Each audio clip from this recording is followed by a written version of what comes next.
দেশের যে পরিস্থিতি আসলে নিজেদের দেশ বলতে আসলে লজ্জা লাগে। আমরা যেই দেশে বাস করি আমাদের নিজেদের দেশে সেফ না, আমরা মেয়েরা সেফ না। প্রতিনিয়ত যে নির্যাতিত হচ্ছে, প্রতিনিয়ত যে ধর্ষণের শিকার হচ্ছে, এই জন্যই আসলে আমরা মূলত এই প্রতিবাদটা করছি।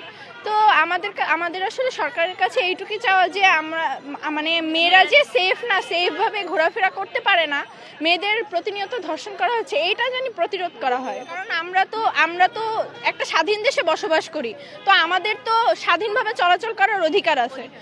তো সেই সুবিধাটা আসলে সরকারেরই দেওয়া উচিত মেয়েদের প্রতি, যে মেয়েরা যাতে কোনোভাবে কোনো খারাপ কাজের শিকার না হয়, সেই জিনিসটা আসলে সরকারেরই দেখা উচিত। আমরা নিজেদের নিরাপত্তার দাবি নিয়ে আজকে রাস্তায় নেমেছি, মানববন্ধন করেছি। অবশ্যই আমাদের নিরাপত্তার এনশিওর করতে হবে। আমরা কেন আমাদের নিজের এলাকায় আমরা সেফলি বের হইতে পারতেছি না, আমরা রাস্তাঘাটে ঠিক নাই, বাসে চলাফেরা করতে পারতেছি না, স্কুল কলেজে ছোট ছোট মেয়েদেরকে দর্শন করা হচ্ছে, কেন করা হবে? সমাজ বলে কি যে পোশাকের জন্য, যদি পোশাকের জন্য হইতো ভাই, তাহলে কেন একটা মাদ্রাসার মেয়েকে ধর্ষণ করা হবে? কেন যদি বডি ফিটনেস দেখায় যদি মেয়েরা চলতো, তাহলে কেন 70 বছর একজন বৃদ্ধা ধর্ষণ হবে? এই বিচার আমরা কার কাছে চাবো? প্রশাসন তো ঠিক নাই ভাই, প্রশাসন ঠিক থাকলে তাহলে আমাদের দেশের অবস্থা হইতো না। গড়ে প্রত্যেক দিন 6 জন নারী কমপক্ষে ধর্ষণ হইতেছে, কেন হইতেছে?